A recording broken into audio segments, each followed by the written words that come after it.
What is up, film geeks? My name is Trevor and welcome back to my channel. Today we are doing a DCEU Heroes tier ranking since Zack Snyder's Justice League just came out. I felt it was a perfect time for it. We didn't get any new heroes in this movie, but we did get a couple characters so much more fleshed out, so I thought it'd be fun to rank all 7 main heroes from the DCEU. Join me down below in the comment section. How do you rank these 7 characters? Where do you put some over others? And what comes in at number 1? And what did you guys think of Zack Snyder's Justice League? I absolutely loved it. Yesterday, I ranked the DCEU movies. You can find that in the playlist up above. With that said, let's get right into our tiers. Starting out with our tiers, we have amazing, we have great, we have good, we have meh, and we have bad. I don't think any character's going to be going in the bad tier. Maybe one in meh, a couple in amazing. Let's get started. And these characters are in no particular order. So, first up on this list, we have Cyborg. I'm going to go ahead and put Cyborg in the meh tier. Now, he actually went up from bad to meh from the original Justice League to Zack Snyder's Justice League. So you got to give Zack Snyder credit for that.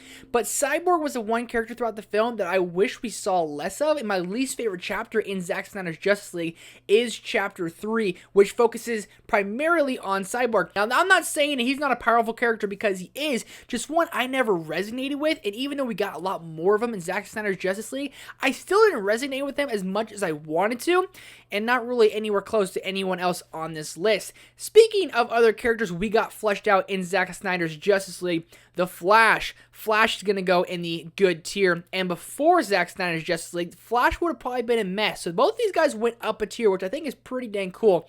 Ezra Miller as a Flash is a lot of fun to see. But in the original Justice League from a couple of years ago, he was always the butt end of the joke. He never really did anything right. Whether he did something good, Superman did something better, and he was always just the butt end of the joke. Kind of seemed like he was messing things up. With this Snyder Cut movie, we got him and so much more about him, who he is, what he's trying to do, and who he's trying to make proud. We got a relationship between him and his father who's in prison. We got a lot more of Barry Allen. He did still have jokes. He wasn't really the butt end of jokes sometimes, but he was definitely more of the witty, funny character who's kind of definitely scared, but we got a lot more and got to see how powerful he actually is, and got a really awesome scene with him towards the end of the film, what he had to do where he's talking to himself, trying to make his father proud that he's one of the best.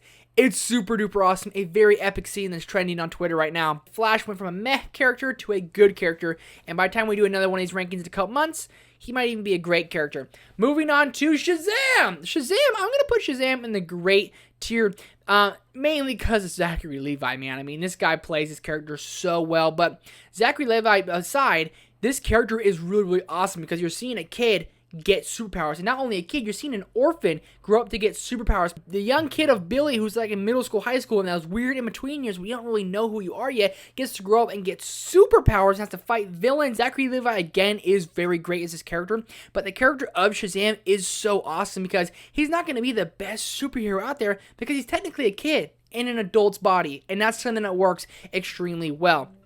Next up, we have Aquaman. I always compare DC's Aquaman to the MCU's and Marvel's Thor. They two kind of correlate with me. They're kind of like gods among men. They're both the muscle, and they're both very, very funny. So, Aquaman is going to go in the great tier right there with Shazam. His own movie is fantastic, and him in the Snyder Cut, we got a little bit more of him as well, but he's always been like this noble man, but he's also been very funny. A lot of great one-liners. Jason Momoa basically being Jason Momoa, having a lot of fun with this role. He's super awesome. He's extremely powerful, and again, he's kind of like a god walking among men, kind of like Superman in there, very, very powerful, but Aquaman is just, he's a very likable character. I don't know many people have problems with Jason Momoa as Aquaman, or Aquaman in general. He's the king of the ocean. I cannot wait for Aquaman 2. Jason Momoa is a perfect casting, but this is definitely DC's Thor. Next up, we have Wonder Woman. Wonder Woman's going to go in the amazing tier. Now, I absolutely love the first Wonder Woman movie. I am not a big fan of Wonder Woman 84, but she is so amazing and powerful, and overall just the hero everyone aspires to be, and that's why I love Wonder Woman so much. I really have no complaints. I don't have much else to say. She's awesome. She's badass. Moving on to Henry Cavill as Superman. I absolutely love this character. Man of Steel is one of my favorite DCEU movies. In the amazing tier. If there was like a tier above amazing, I might even put him in that. Henry Cavill is my Superman. He's the only Superman I've actually ever seen, but just from him in the Man of Steel movie to the Snyder Cut to Justice League, all these movies where even the ones he's not even that good, and like in Justice League, they don't really utilize him. He's so dang awesome, and to see him get the black suit in the Snyder Cut, where you hear both his fathers throughout his life, his actual father and his adopted father, talking to him, telling him, "Fly, son. Let them like love you the way we did." It's so inspiring, it's so epic, and it made you love the character of Superman that much more. I absolutely love Henry Cavill as Superman. I need a Man of Steel too. It's obvious Superman's one of the classic superheroes of all time. I mean, the S resembles hope, and Henry Cavill plays his character so well, and I hope we get a Man of Steel too. We need more of Superman in the DCEU. And finally, we have the Bat Flick, and the Bat Flick is going in the amazing tier as well. I think it's pretty obvious putting these three in the amazing tier.